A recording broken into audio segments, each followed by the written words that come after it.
আপনার মেয়েটা ক্লাস 10-এ পড়ে আপনার পাশে খালি মাথায় বসে আছে। বলেন তো শয়তান কি অন্য না আপনি? কষ্ট পাচ্ছেন? যে বোরখা পরে বসে আছে ঢিলা ঢালা, ও ভালো, ও এ নয়। আর যারা ফ্যাশন বোরখা পরেছে তারা এরকমই, সব একই মাপের।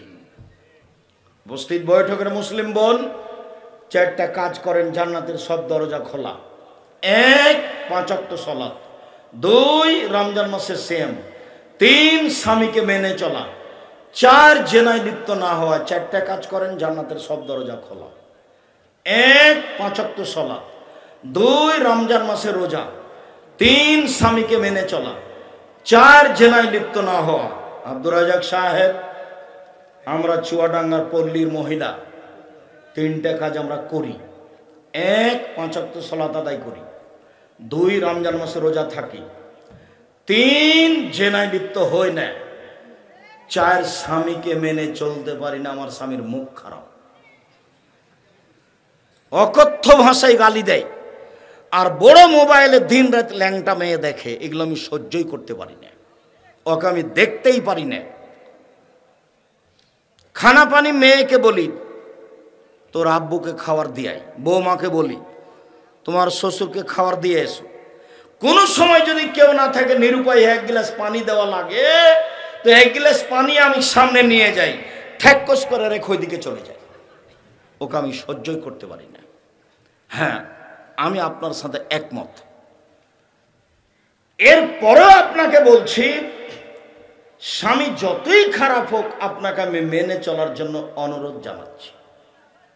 দেখেন, স্বামীকে মেনে চলাই জান্নাত, এটাই ঠিক।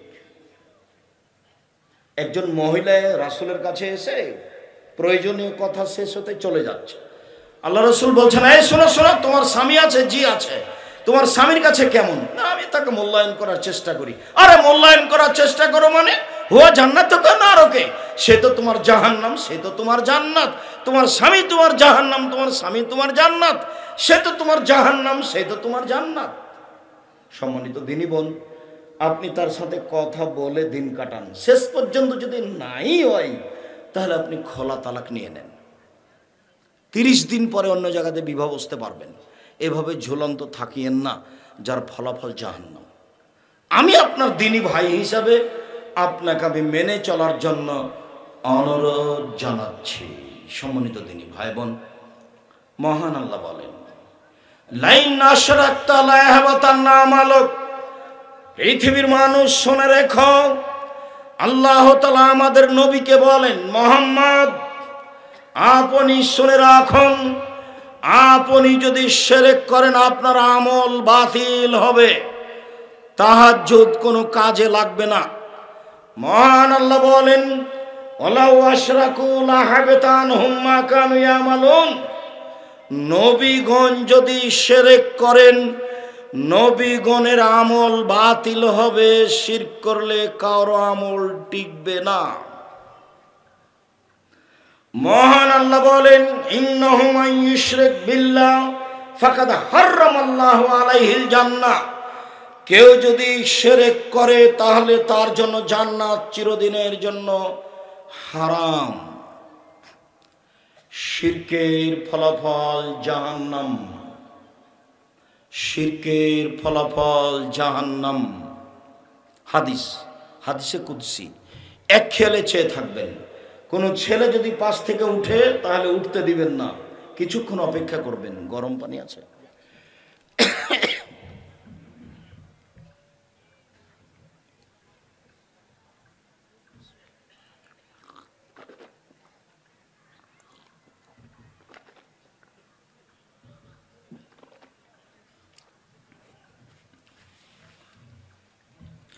আনাস রাদিয়াল্লাহু তাআলা আনহু বলেন, রাসূল সাল্লাল্লাহু আলাইহি সাল্লাম বলেছেন, আল্লাহ তাআলা বলেন, ইবনা আদম মা দারাউতানি ওয়া রাজাউতানি।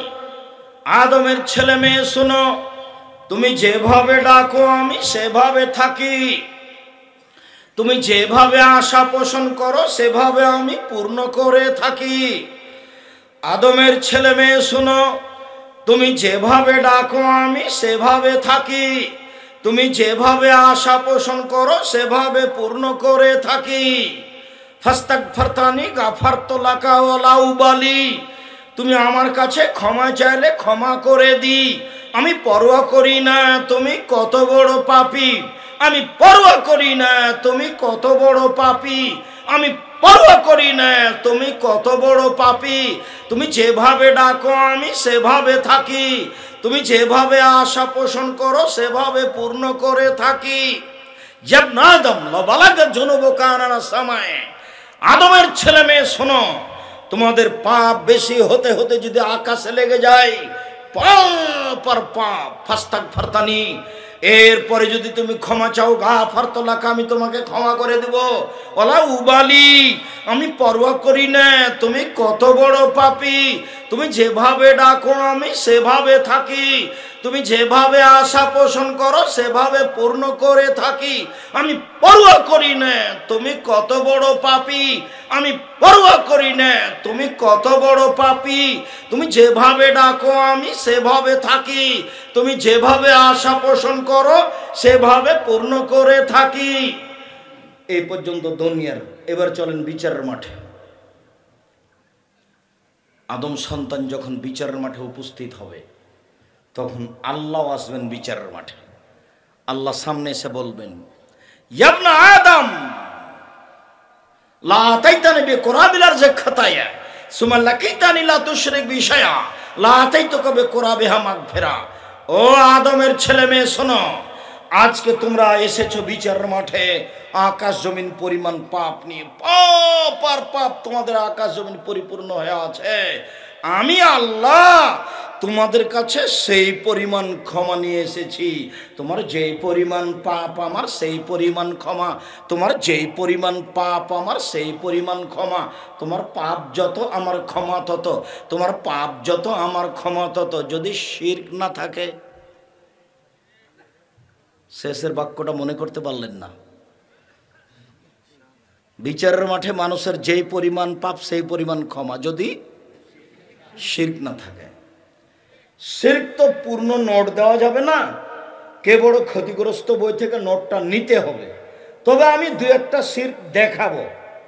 আগে শিরক নিয়ে কিছু কথা বলি। এই পর্যন্ত যা জানতে পারলাম তাতে শিরকের ফলাফল জাহান্নাম।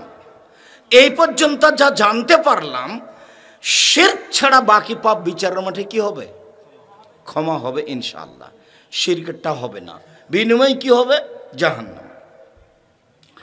জাবের রাদিয়াল্লাহু তাআলা আনহু বলেন, রাসূল সাল্লাল্লাহু আলাইহি সাল্লাম বলেছেন, মান মাতা লাম ইউশরিক বিল্লাহ ফাদাখালাল জান্নাহ, কেউ যদি শিরক না করে মারা যায় তাহলে সে জান্নাতে চলে গেছে।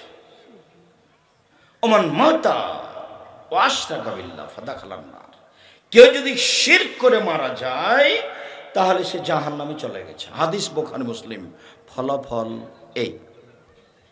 এবার শুনেন, আব্দুল্লাহ ইবনে আমর রাদিয়াল্লাহু তাআলা আনহু বলেন, রাসূল সাল্লাল্লাহু আলাইহি সাল্লাম বলেছেন, আকবারুল কাবায়রা সালাসা, সবচেয়ে বড় পাপ তিনটি।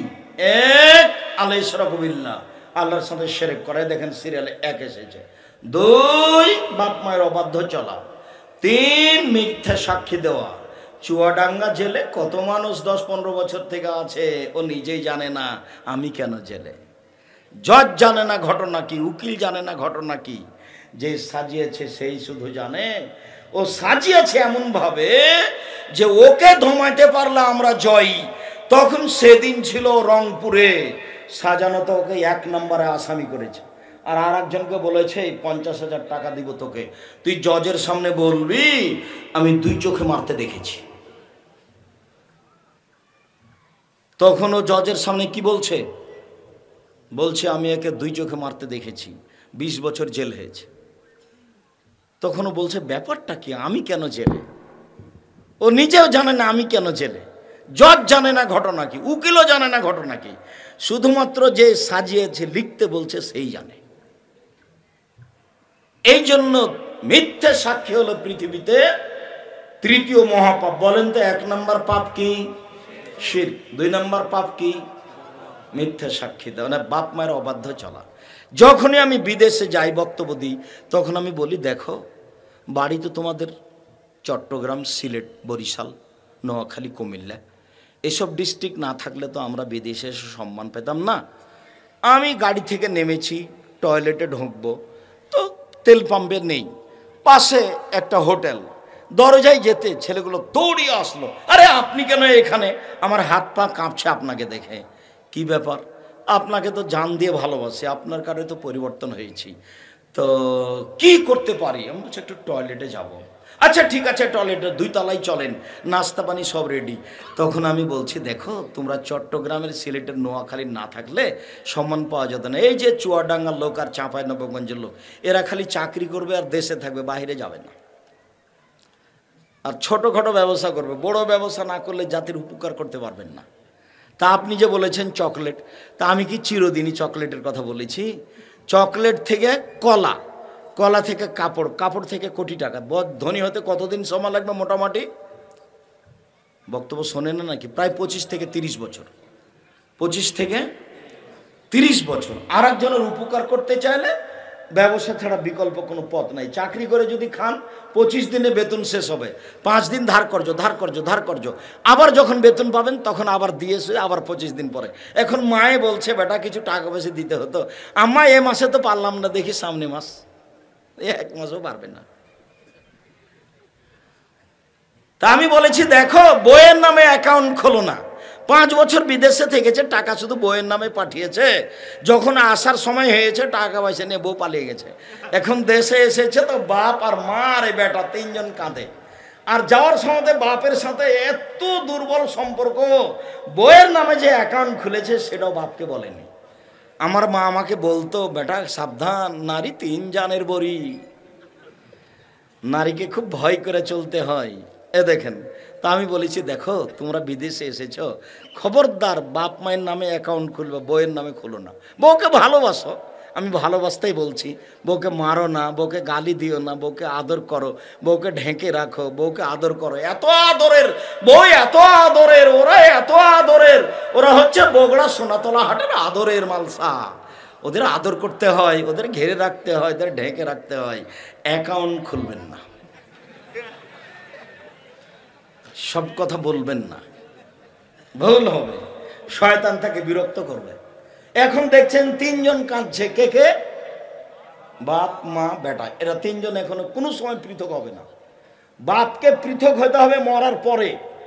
বেটা যতই উল্টে যাক, বাপ উল্টে যাক যতই, পৃথক হওয়ার দুনিয়াতে কোনো সুযোগ নাই। কখন হবে? যখন মরে যাবে তখন। কাজেই কোনো সময় ভুলেও বাপ মাকে দূরে ভাবিও না। বাপের বয়স বেশি হয়েছে, মায়ের বয়স বেশি হয়েছে, ওরা উল্টা বলছে, এ কথাই ঠিক। ঘুম থেকে উঠে দেখবো যে মায়ের চেয়ে বড় শত্রু কেউ নাই। এত খারাপ মা, দিন রাত আমার স্ত্রীকে গালি দেয়, টাকা পয়সা যা দিই তা বড় বোনের ছেলেকে দিয়ে দেয়, সহ্যই করতে পারি না। এখন কি করবেন? এটাই শোনো, একদিন তুমি ছিলে তোমার মায়ের কোলে, এখন তোমার মা তোমার কোলে। তুমি যখন সকাল 10টায় গেছিলে, তখন তোমার বউকে বলে গেছিল আমার মায়ের কাপড়টা পরিবর্তন করে দিও, আমার মা বিছানা পেশাব করছে। তোমার মা এখন অজ্ঞান। বিকেলে এসেছ, তোমার মা ওই ভিজা কাপড়ে আছে, পেশাবের কাপড়ে। বিকেলে এসে বলছো কই আমার মায়ের কাপড়টা পরিবর্তন করনি। তখন তোমার স্ত্রী বলছে যাও তুমি করো গা। ওই ঘরে ঢুকলে তোমার মা অকথ্য ভাষায় গালি দেয়, সেই জন্য তোমার মার আমি কাপড় পরিষ্কার করিনি। না, এবার মনে রেখো, তোমার বোন শ্বশুর বাড়ি চলে গেছে, তোমার বউ করবে না, করুক। আমি চাচ্ছি তোমার স্ত্রী বেটির মতো কাজ করুক, এটাই আমি চাচ্ছি। তাহলে তোমার স্ত্রী ইহকালে কল্যাণ পাবে, পরকালে কল্যাণ পাবে। তোমার স্ত্রীর যারা ছেলে মেয়ে বৌমা আসবে তারা ভালোবাসবে। অতএব শাশুড়িকে ভালোবাসতে হবে, এ কথাই ঠিক। শাশুড়িকে জীবন দিয়ে ভালোবাসতে হবে, এ কথাই ঠিক। শাশুড়িকে মায়ের মতো দেখতে হবে, এ কথাই ঠিক। তারপরেও তোমার বউ দেখনি, তুমি কি করবে? পেশাব পরিষ্কার করবে তুমি, কাপড় বদলিয়ে দিবে তুমি, গোসল করিয়ে দিবা তুমি, গাও মুছিয়ে দিবা তুমি, কাঁধে করে হাসপাতালে নিয়ে যাবা তুমি, কাঁধে করে হাসপাতাল থেকে নিয়ে আসবা তুমি। একদিন তোমার মা ছিল তোমার কোলে, এখন তুমি তোমার মা এখন তোমার কোলে। একদিন তুমি ছিলে তোমার মায়ের কোলে, এখন তোমার মা তোমার কোলে। তোমার সাথে তোমার মা যে আচরণ করেছে সে আচরণ তুমি তোমার মায়ের সাথে করো। পেশাব পরিষ্কার করবে তুমি, পায়খানা পরিষ্কার করবে তুমি, কাপড় বদলিয়ে দেবে তুমি, কাপড় খেঁচে দিবে তুমি, ওকে কাঁধে করে হাসপাতাল নিয়ে যাবা তুমি, কাঁধে করে হাসপাতাল থেকে নিয়ে আসবা তুমি। তোমার বোন করবে আশা তুমি করো না, তোমার স্ত্রী করবে আশা তুমি করো না, নিজ হাতে সব কিছু করো। জান্নাত তোমার জন্য প্রতীক্ষমান রয়েছে। পৃথিবীর তৃতীয় মহাপাপ হচ্ছে মিথ্যা সাক্ষী দেওয়া। আল্লাহর নবীকে বলা হলো সবচেয়ে বড় পাপ কি? আল্লাহ রসুল বললেন শিরক করা। তার চেয়ে বড় পাপ, তারপরে বড় পাপ কি? সন্তান হত্যা করা। তারপরে বড় পাপ কি? আল্লাহ রসুল বললেন প্রতিবেশীর সাথে জেনা করা। রাসূল সাল্লাল্লাহু আলাইহি সাল্লাম বললেন 7টা জিনিস থেকে বেঁচে থাকো। 1, শিরক করো না। 2, জাদু করো না। 3, মানুষকে হত্যা করো না। 4, সুদ খাও না। 5, এতিমের মাল খেয়ে নিও না। 6, যুদ্ধের মাঠ থেকে পালিয়ে যায় না। 7, ভালো মহিলার উপরে অপবাদ লাগায় না। 1, শিরক করো না। মুআয ইবনে জাবাল বলছেন আল্লাহর নবী আমাকে বললেন, মুআয জি 10টা কথা মনে রেখো মুআয, 10টা কথা মনে রেখো মুআয। 1, শিরক করো না। হত্যা করা হলেও, জ্বালিয়ে দেওয়া হলেও, শত্রু যদি হত্যা করে নিহত হয়ে যাও, শিরক করো না। শত্রু যদি আগুনে জ্বালিয়ে দেয় জ্বলে যাও, শিরক করো না। 2, পিতামাতার অবাধ্য হয়েও না।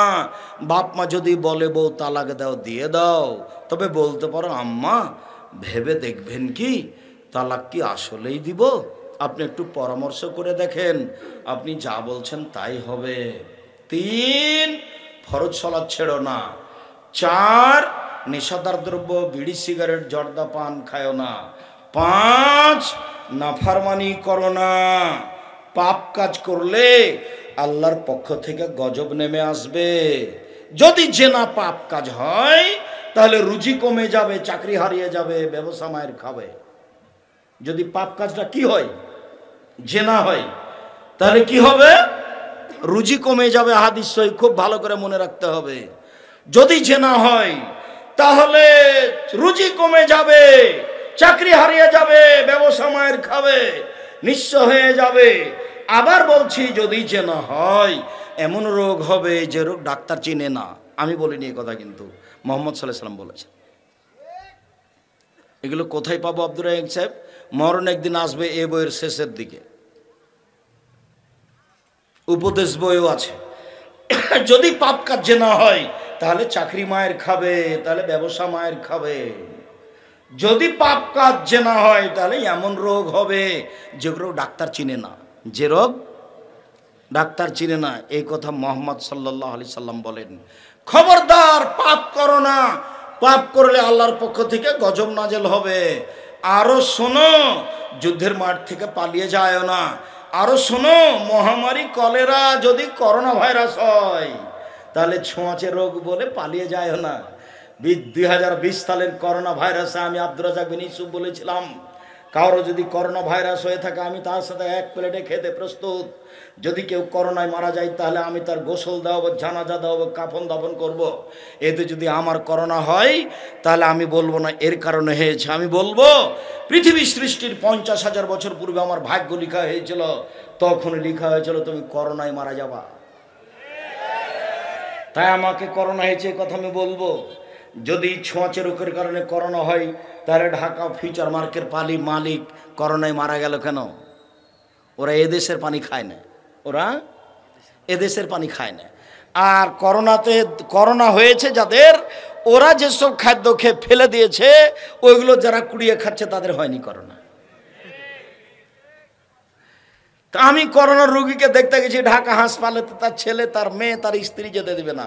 বলছি আল্লাহুস সামাদ, আমি অল্প দিন বাঁচতে এসে শিরক করে মরতে রাজি নই। আমি তার গায়ে হাত দিচ্ছি, আমার অন্তরে একটু ধাক্কা খায় না। গায়ে হাত দিয়ে বলছি কেমন আছেন, চিন্তা করবেন না, কোনো সমস্যা নেই।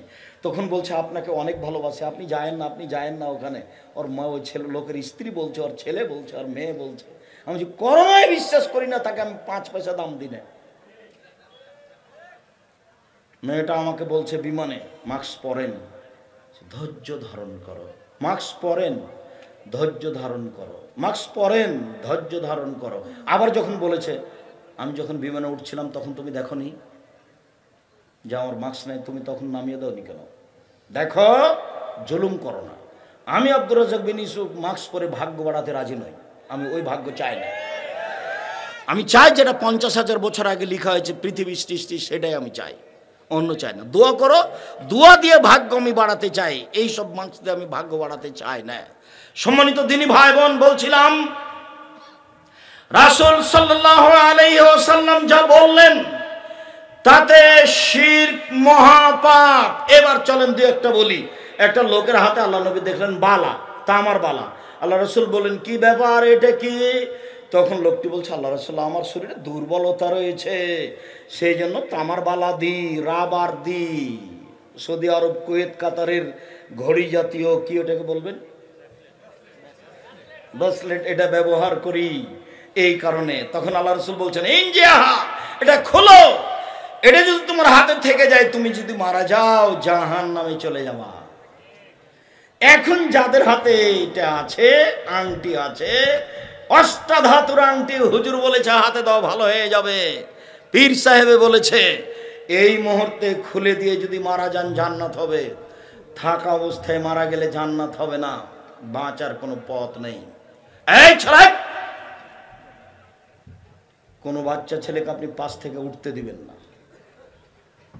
শিরকের আলোচনা সমাজের সাথে একবারে ওতপ্রোতভাবে জড়িত হয়ে আছে। রাসূল সাল্লাল্লাহু আলাইহি সাল্লাম বলেন, মানাল্লাকা তামিম ফাকাদ আশরাকা, কেউ যদি তাবিজ ঝুলাই তাহলে সে শিরক করলো। মাদুলি হাতে আছে, কোমরে আছে, গলায় আছে, বাহুতে আছে, ছেলের গলায় একবারে 4-5টা ভর্তি হয়ে আছে, এখনই কেটে ফেলতে হবে।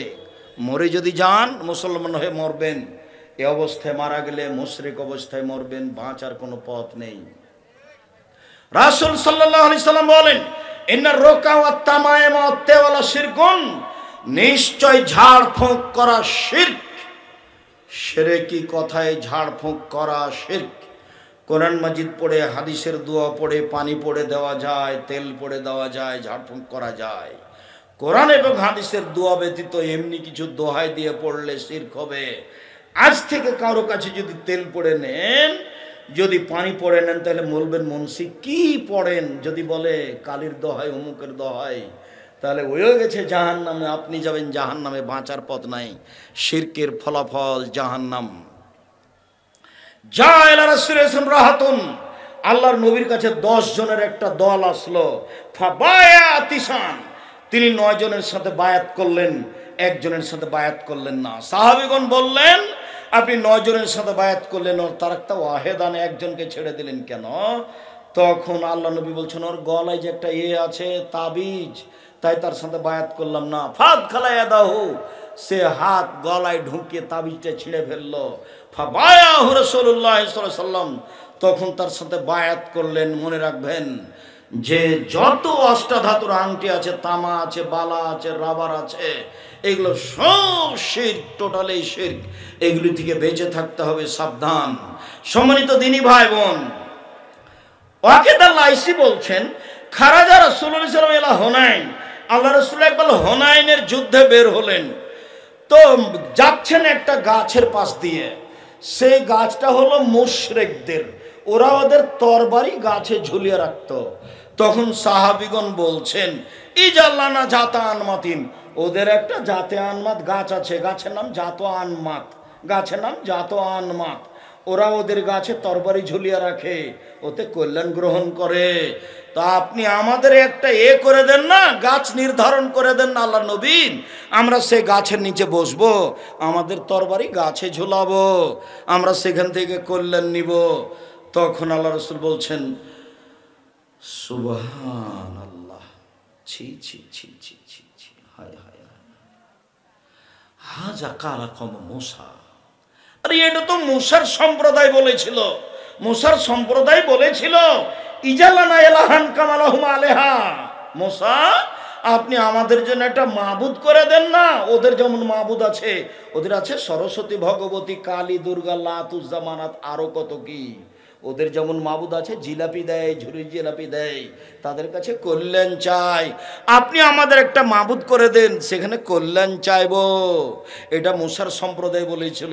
তোমরা সেটা বললে, ছি ছি ছি ছি ছি ছি, তোমরা একটা গাছ কেন চাইলে, তাতে কি কল্যাণ রয়েছে? এই গাছে তরবারি ঝুলালে একটা কল্যাণ মনে করছে, তাই তো আমাকে বলছে আব্দুর রাজ্জাক সাহেব আমার ছেলের জন্মদিনে কিছুই করব না, খালি একটু হালকা খানা করব। তখন আমি বলছি আগের দিন করে নেন না, বুঝতে পারেননি তো, থেমে গেল।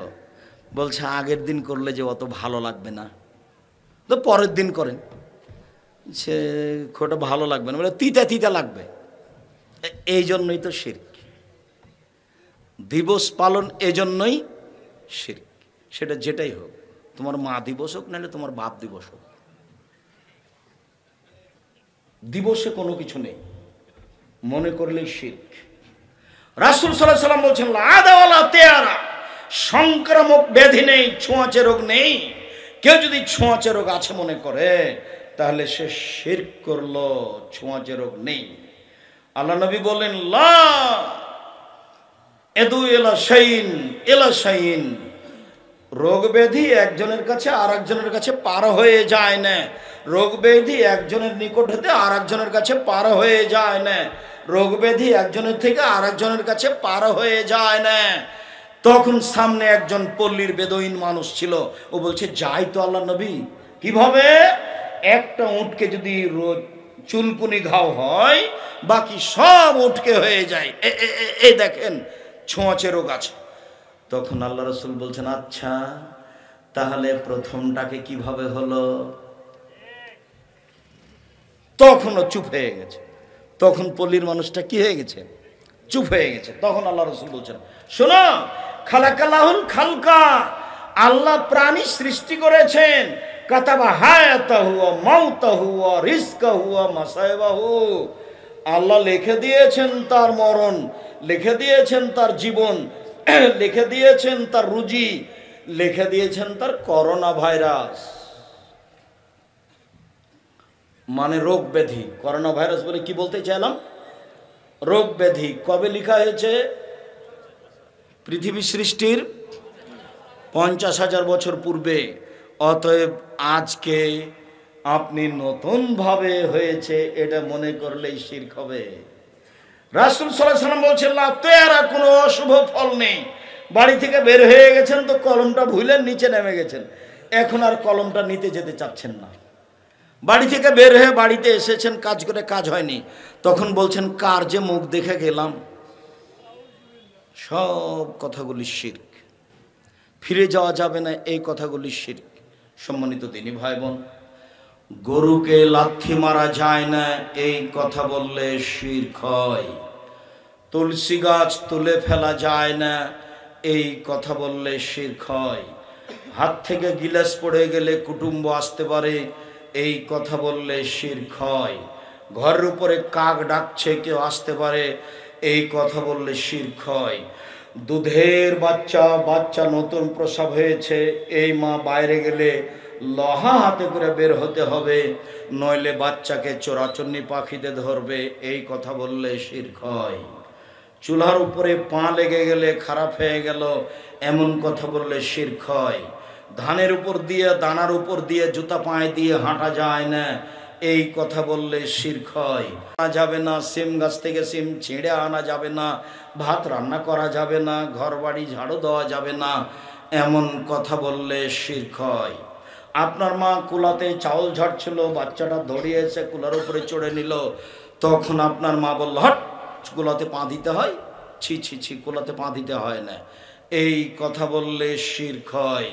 শুনুন, সূর্য ডুবার সাথে সাথে বাড়িতে আলো দিতে হয় এমন কিছু বললে শিরক হয়, যেই ঘরে লোকটা মারা গেছে 40 দিন আত্মা আসবে, তাই ওই ঘরে বাতি জ্বালিয়ে রাখতে হবে, এমন কিছু করলে শিরক হয়।